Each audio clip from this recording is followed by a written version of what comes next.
Okay, it's time for Ray Donovan, Bob. So, the investigation by the FBI into Ray is over, or at least it's on pause. Sure. And I found myself sort of missing the cat and mouse game of that aspect.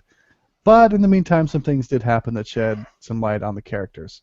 Uh, but let's go overall first. There was not a whole lot of plot moving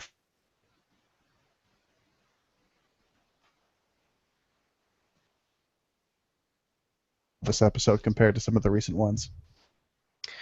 Yeah, I mean, I was almost bored, to be honest, at some point. I watched this in two sittings. I couldn't get through it all. Well, and there were other things in life, but it didn't bother me that I had to split it up. Let's just put it that way. And I think overall, it's just these characters. For as much development as these episodes, where it's more about character development, is for as much development as we see, it's like, all right, I get it. You know, the level of fucked upness, there's no reason to lay it on any thicker. It's already there. So now I want to see what that means and how it develops. But I feel like I'm getting more backstory or more slow motion stuff as to why I should care about the characters' problems when I already feel like they have so many problems I can't even keep track of them anymore. So let's have some plot. Yeah, a good example of what you're talking about is Mickey at the spa. He's working on his treatment for a movie, and then he meets this woman who comes on to him. Apparently, she knows his daughter. Anyway, they head over and get a drink at Mickey's place, and Mickey, that charmer him, says, "You're too old for me, but I'd take a blowjob." Jeez. And then she's like, "No way, you'd have to put a gun to my head." And he's like, "Oh, so that's how we're playing it, huh?" And so he literally puts a gun to her head, freaks her the hell out. I mean, this is basically, rape, certainly attempted rape or almost rape. Right. And he legitimately just doesn't understand that she's not enjoying this. Um, Well, he figures it out, and then he's still unapologetic.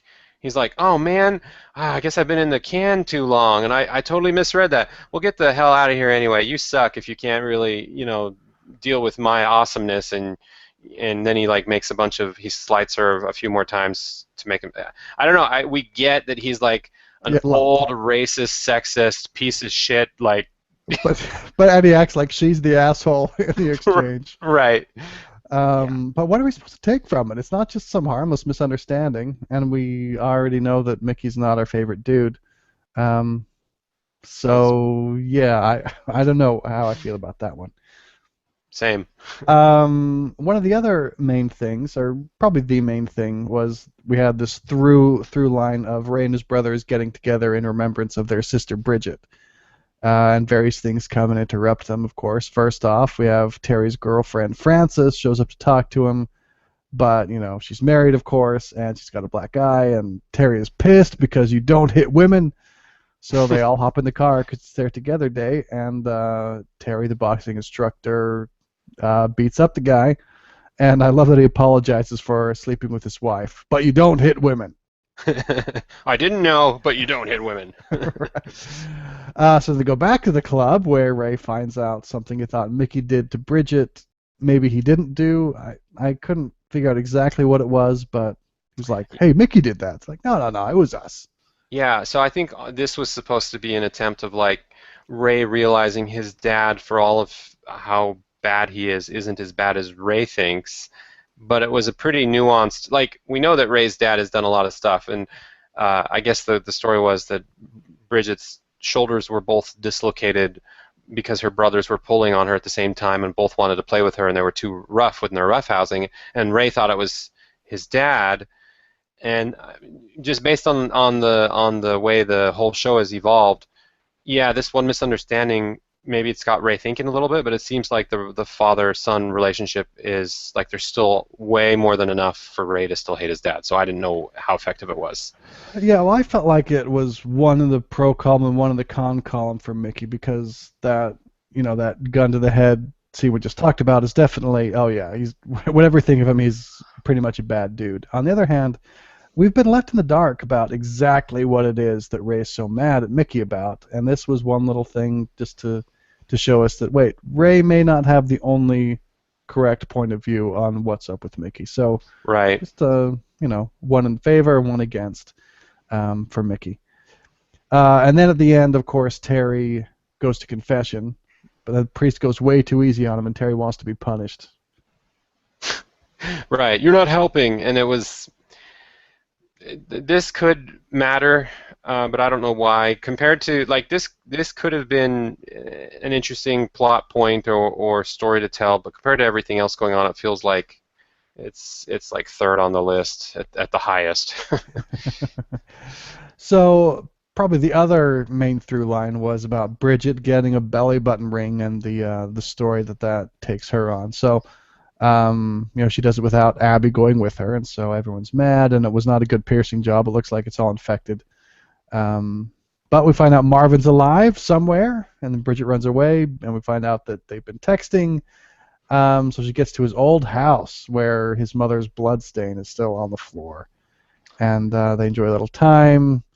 Like a teenage girl who's mad at her dad. He's like, okay, I'm ready. I'm ready to have sex. But he did just get roughed up by Ray, including a gun in his mouth, and Ray basically wins again, and Marvin calls Abby.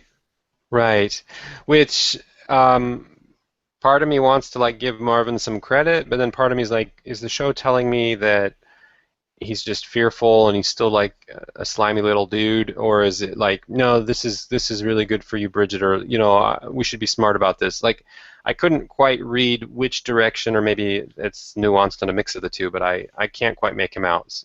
I read it as he was scared of Ray. Oh, okay. for whatever that's worth. Sounds good. But Ray and Bridget do make up at the end. Ray still drunk in the memorial, and Bridget thinking it's beautiful, and they sing Cat Stevens together.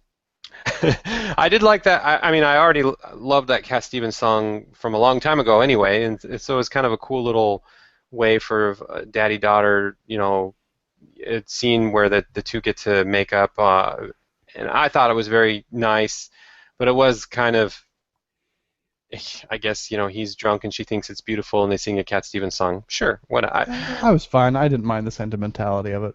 Right, that's what I was trying to say, yeah. But overall, sure, it fits. So had this other line here. We see Avi torching something. We find out it's Bunchy's house. And Ray growled at someone over the phone, and we find out it's the guy who sold Bunchy the house. The guy comes to the office, pulls a gun, but Ray tases him and gets him to pay him back. But while they're ditching the evidence, we find out that Catherine Menning, who's Lena, she's a lesbian, just like she was in The L Word. Okay. And for some reason, she decides to go punch her married lover. And I don't really get it, but at the end we find out that she is arrested, and it's probably for that punch, right? Did it say explicitly? I think that's what it was for. Yeah, I'm pretty sure that's the only thing that would make sense, and it barely makes sense even then. Well, I mean, they were destroying evidence of a federal crime the whole episode, so it's conceivable there's some other reason, but I think it was for the punch. Right, and she didn't seem too upset about it. She was kind of rolling her eyes like, okay, take me in. I know it's because I punched my lover. And this is very in line with the way this show, lest we forget now that we're more established into the season. But if you remember in the first episodes, they would do this kind of crap all the time where something random happens and then you learn about it like 2 episodes later. Oh, that's why I should have cared. But this was just no character development. We don't know enough about her. We don't know the context. Who is this lover? We just know she was talking to Avi and looking for advice, and then there's just this in-your-face scene, literally, and it's like, okay, I guess we'll learn more about that when they decide to tell us 2 episodes from now. Yeah, it's really out of nowhere, and I bring it up mostly because I'm disappointed because I really love that actress, and they're just giving her absolutely nothing to work with here. Right, and I don't know her very well, but I'll take your word for it. It's too bad. So yeah, I think that's what I have. Okay, the Ray Donovan. It's Ray Donovan. What else is there to say?